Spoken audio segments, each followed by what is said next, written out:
Ok. Como que o senhor enxergou a reação do meio jurídico ao posicionamento do Supremo sobre a questão da prisão em segunda instância? Eu sempre tive comigo que não era necessário aguardar o recurso especial junto ao Superior de Justiça, nem o extraordinário junto ao Supremo Tribunal Federal.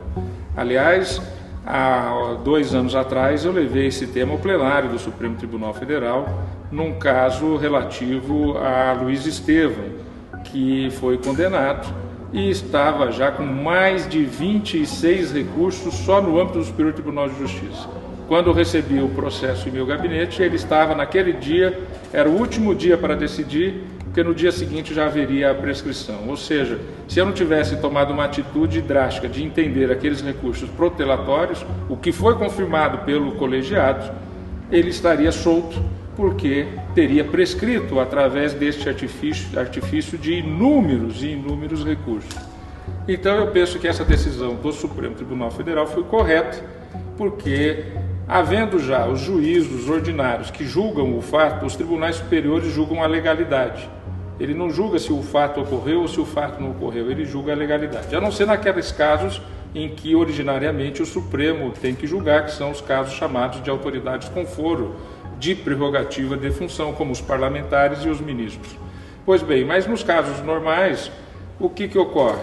Um juiz na sua cidade, o Tribunal de Justiça, o Tribunal Regional Federal, no seu estado, na sua região, é que analisa se o fato ocorreu, se o fato não ocorreu, se houve culpa, se não houve culpa.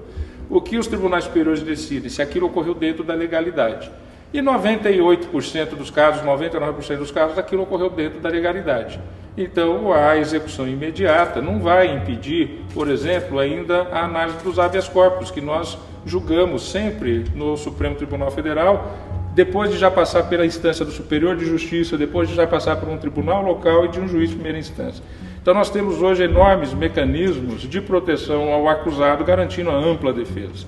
O Brasil é um dos países no mundo que mais garante ampla defesa, até porque nós passamos por 2 períodos de governos autoritários, que foi o período Getúlio Vargas do Estado Novo de 1937 a 1945 e depois o governo militar de 1964 a 1985.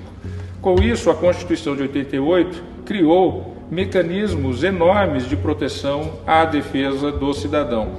E nós temos isso e o judiciário sempre está aberto à decisão. Eu mesmo recebo em torno de 10 a 15 habeas corpus por dia em meu gabinete para análise.